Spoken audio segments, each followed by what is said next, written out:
बिस्मिल्लाहिर्रहमानिर्रहीम। सबसे ज़्यादा नफ़ा। ये इस ज़माने की बात है जब हज़रत उमर रज़ियल्लाहु अन्हु मुसलमानों के खलीफा थे। एक साल बारिश ना हुई और मुल्क में कहर पड़ गया। अनाज की कमी की वजह से मदीना के लोग सख्त परेशान हुए। इसी ज़माने में एक सौदागर अनाज से लदे हुए ऊँट लेकर मदीना आया। हज़रत उस्मान रज़ियल्लाहु अन्हु को पता चला तो इस सौदागर के पास गए और मुँह मांगी कीमत देकर सारा अनाज खरीद लिया।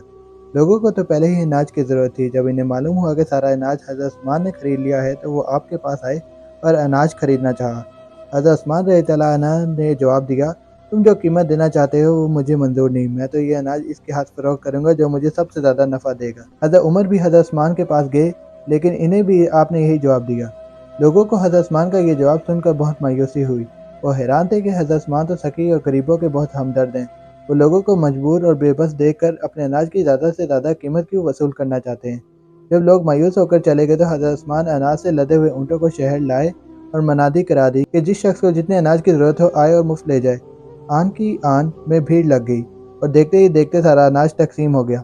हज़रत उमर ने हैरान होकर हज़रत उस्मान से कहा, आप तो कह रहे थे कि अनाज इसके हाथ फरोख्त करूँगा जो सबसे ज़्यादा नफ़ा देगा और अब आप मुफ्त तकसीम कर रहे हैं। हज़रत उस्मान ने जवाब दिया, मैंने जो कहा था वही किया है। मैं अपने अनाज पर ज़्यादा से ज़्यादा नफ़ा हासिल करना चाहता था। मैंने इसे अल्लाह के नाम पर मुफ्त तकसीम कर दिया है। अब अल्लाह मुझे इसका 70 गुना सवाब देगा। आप ही बताएं कोई और ख़रीदार मुझे इतना नफ़ा दे सकता है? हज़रत उस्मान की ये बात सुनकर हज़रत उमर हैरान रह गए और खुश होकर कहने लगे, हाँ वाकई तुमने सबसे ज़्यादा नफ़ा कमाया है। जब हज़रत उमर का इंतकाल हुआ तो मुसलमानों ने हज़रत उस्मान को खलीफा बनाया।